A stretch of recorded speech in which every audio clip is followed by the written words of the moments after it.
Jean-Pierre Anger, vous êtes président du parc Safari. Il y aura énormément de nouveautés d'ici 2026. Vous allez revoir un peu le modèle, votre modèle d'affaires. Principalement, nous allons changer le Safari Aventure en permettant aux visiteurs d'en faire le tour, de s'approcher des animaux avec les camions de brousse.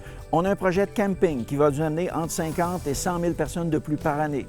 On a un projet d'améliorer les sentiers pour permettre que lorsqu'on se dégage dans les sentiers, on voit 12 mois par année des choses extraordinaires.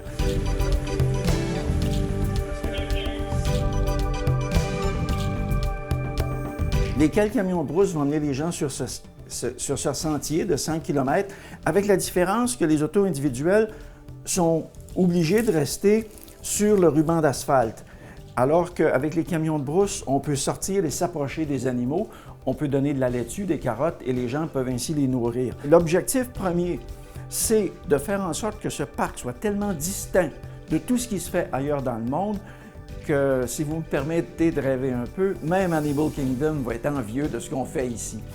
Les Pyramides, qui est un immeuble où, durant l'hiver, les animaux pourront demeurer. En même temps, M. Anger, cette dépendance sur le plan des revenus au tourisme fait en sorte que la COVID-19 a eu un impact important, majeur sur vos finances.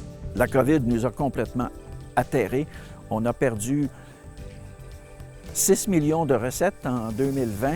Ça, je pense que ça tue n'importe quelle entreprise dont le chiffre d'affaires est de 8 millions. C'est notre situation. Mais l'objectif, c'est de nous reprendre en main, gérer plus judicieusement tout ce qui peut faire l'objet de réduction dans les coûts d'opération, et tout ce que nous entreprenons maintenant joue sur deux tableaux. Le premier, la réduction des coûts d'opération, puis le deuxième, de maximiser le nombre de personnes qui viendront ici en offrant des services qu'ils ne trouveront nulle part ailleurs.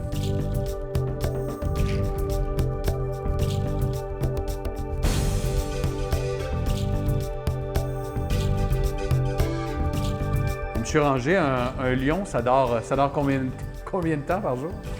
Disons une vingtaine d'heures par jour. Une vingtaine d'heures? Ils sont chanceux. Votre principal défi de gestion, parce que gérer un parc zoologique, je veux dire, c'est assez unique. Il n'y en a pas beaucoup au Québec, en Amérique du Nord. Donc, votre principal défi de gestion, surtout en ce moment? Question difficile, mais parce que ça porte sur plusieurs facteurs. D'abord, on a des animaux puis on a des humains.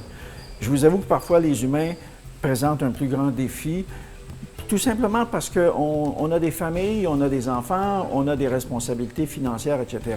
Alors que les animaux, quand ils sont bien nourris, bien logés, ils ne posent aucun problème. Et la difficulté ici à Hemingford de recrutement de personnel compétent et la capacité d'être compétitif au niveau salarial, c'est un vrai défi de gestion. Bon, depuis quelques jours maintenant, il y a eu l'instauration du passeport vaccinal. Comment ça se passe au Parc Safari? Hier matin, samedi matin, le bordel total. Ah oui? Bien, parce que il faut s'habituer à demander, avez-vous votre passeport vaccinal? La réponse est non, donc il y a une réponse. Ensuite, il faut demander s'ils l'ont, de vérifier avec une caméra. Ensuite, il y a la transaction de billetterie. Non, samedi matin, c'était l'enfer. C'était l'enfer parce que les clients ne l'avaient pas ou parce que le système n'était pas rodé, parce que vous manquez de personnel? Parce que la procédure additionnelle de vérifier ça avec chacune des personnes dans l'auto, ici, la différence avec un resto, c'est qu'il vient 3000 personnes en une journée, puis il arrive en 2 heures. Dans un restaurant, ils sont 50 couples ou groupes de 4, et oui, ils arrivent à la pièce, puis ça va assez bien. Mais ici, il y en a 3000 qui arrivent en même temps. Et ça, pour une entreprise comme la nôtre, je pense qu'il faut regarder les choses objectivement, puis dites-moi s'il y a un danger à ce que la famille qui est là contractent la COVID par proximité. Il n'y a personne autour d'eux, puis il n'y a personne autour de nous. L'industrie des zoos, ce secteur d'activité est extrêmement concurrentiel et vous n'aviez d'autre choix que de moderniser vos installations pour faire face à la musique. Vous avez raison de dire que le marché touristique est concurrentiel parce qu'il y a de plus en plus d'activités qui sont proposées aux familles. Mais celle du Parc Safari, elle est unique à cause de l'espace dont nous disposons ici, 250 hectares, et la proximité d'un marché de 4 millions de personnes du côté canadien et d'un autre 1,5 million du côté de l'Ontario et un autre 1,5 million aux États-Unis. Par conséquent, on est privilégié au plan de la situation géographique et on convient de tabler là-dessus pour élargir la portée de nos campagnes publicitaires pour faire venir toutes les familles dans un rayon d'à peu près 300 km du Parc Safari. C'est certain, M. Anger, que pour vous, le nerf de la guerre, ça demeure l'achalandage. Vous prévoyez un retour à la normale pour quand? L'an prochain. 50e. Dans votre boule de cristal, le 50e anniversaire, on retrouve notre 8-9 millions de chiffre d'affaires, puis les choses vont aller de l'avant.